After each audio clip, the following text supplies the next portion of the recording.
I was born a Pakistani in Saudi Arabia. I learned how to speak English from Filipinos and Americans until I was 9 years old.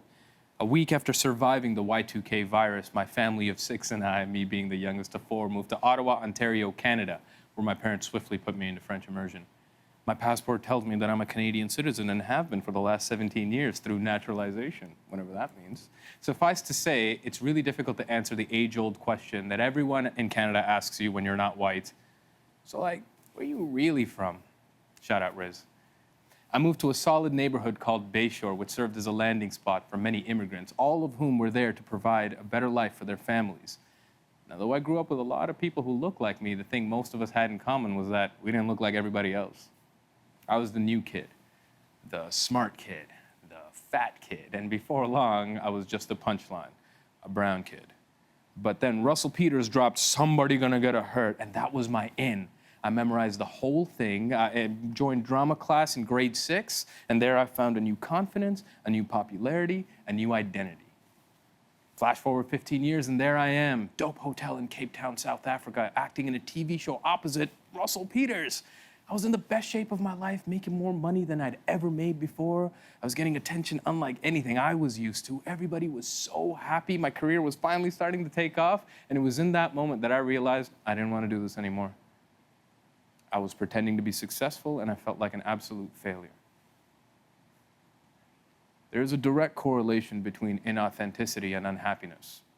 For example, I'm a Pakistani Canadian Muslim. These are aspects of my identity that are irrefutable. But my understanding of each of those individual components is based on someone else's definition. Being Pakistani was just my parents, who left that country 10 years before I was born. Being Canadian was all the white kids around me, which despite my greatest efforts, I was never gonna be. And being Muslim was basically going to prayer on Fridays, never eating pork, and playing the bad guy on TV. But what did each of these things actually mean to me? What I continue to learn is that in the search for an authentic identity, we, particularly as children of immigrants, don't need to burn down the pre-existing templates that our cultures or religions have set forth. We can preserve our cultures while embracing all who we are becoming. We can look into our code, keep what works, like hard work, humility, the music, the food, and fix the bugs like cycles of abuse or prejudice, and relaunch. I can say this confidently because I tried to erase my culture and lost myself entirely. I had built an identity based on concepts that were so inauthentic to me, but so deeply entrenched that I still struggle with understanding who I am. For me, this makes me feel angry, lonely, deeply confused. I'm sure some of you can relate. It's like when you do that fake high-pitched voice when you're working retail. Hello, welcome to the Gap. But apply that to your whole life. That was me. I mean, I did work at the Gap for a year. I got fired for discount abuse. But that's not the point. The point is what all of that fakeness led to. And for me, that was self-loathing. Turned away from my religion. I accepted roles I didn't completely agree with. I didn't treat people well. I silenced myself. And sometimes I even convinced myself that I was happy. I had to ask myself, if this is what chasing the dream feels like, wouldn't it be easier to just go back to my job at the Canadian Border Service Agency, where I also worked for a year? No discount abuse this time. Since the year 2000, there have been over 200,000 immigrants per year in Canada alone, and that number is still going up. Whether they arrive as a result of choice or a forced circumstance, each of these individuals is now facing a reality where a brand new environment becomes part of their identity. Scores of studies have shown that any population that is forced to assimilate and their ancestral history taken away results in a proclivity towards substance abuse and mental health issues that trickle down generationally. We see this rampantly within ill-treated indigenous populations as well as marginalized communities, not only in North America, but all over the world. Not everyone is afforded the privilege of embracing all that they are, and I was doing this to myself. I never cared about my identity. I was just stumbling through, and it didn't matter so long as it looked like I was winning, and it took a miracle for me to actually sit down and look at what I was doing. And that miracle was my daughter. All of a sudden, it mattered where I came from and where I was going. I could no longer accept my behavior because someone would be looking to me as an example. Is this what I wanted her to see? No. Was it even me? No.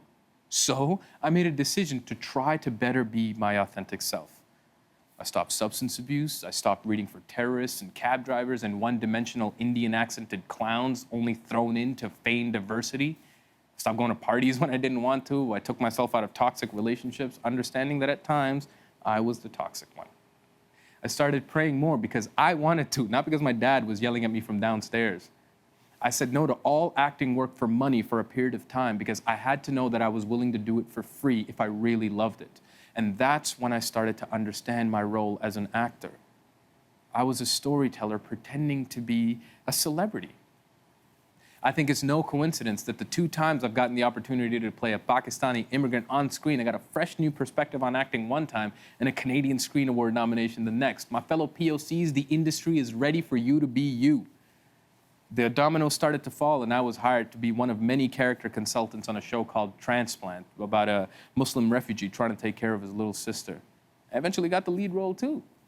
My best work will always be when I'm true to parts of myself that I've taught myself to reject. And I love those parts of me. Who I am, where I come from, where I am now, and how I really feel about that. I always wanted to play characters that were fantasies of who I wanted to be, and if the opportunity to play Batman never comes up, I'm 100% down. But I used to look towards acting to become someone else entirely because I hated being me. Now I'm using this lovely art form to better accept who I am, all parts of myself, the storyteller, the brown man, the Muslim, the immigrant of many cultures, the father. There's a line I ad-libbed in Transplant when asked what type of Muslim my character Bashir is. Some days I pray 5 times a day, and some days I don't pray at all. The amount of feedback I've gotten about that one line alone is indicative of the relatability of authenticity. My fellow Muslims, I'm not saying it's right, it's just true, and I got room to improve. We are the multicultural. We absorb everything. I'd be lying if I said I wasn't inspired by Black, Middle Eastern, or European culture. I'm richer for the experiences, but are we willing to accept all of those complexities? Listen to yourself, all parts of yourself, not just the anger or the confusion or the loneliness, but the love you feel for yourself when you really think about where you come from, regardless of what other people think. I'm extremely fortunate to have an incredible support system within my artistic community and my direct family. But I understand it's not always easy to talk about how we feel, especially when it's feeling like the other, not fitting in. But I encourage anyone who can relate to that to have these conversations, if only to make yourself available to somebody else who needs to have it. To anyone still struggling with identity, I feel you. I struggle with it too. With this model minority nonsense, this desire to only be perceived as a product of perfection. And especially with my work being seen on an international scale now, I'm terrified of being rejected for who I really am. And especially by my own kind, for not being the version of Pakistani or Muslim or immigrant or whatever they deem suitable or respectable. We do not just belong to our adopted cultures or our parents' cultures exclusively. We belong to all of them uniquely. And for me, it's that version of my authentic self, my egotistical, flawed, vulgar, beautiful Pakistani Canadian Muslim self that I look forward to sharing for the years to come, inshallah.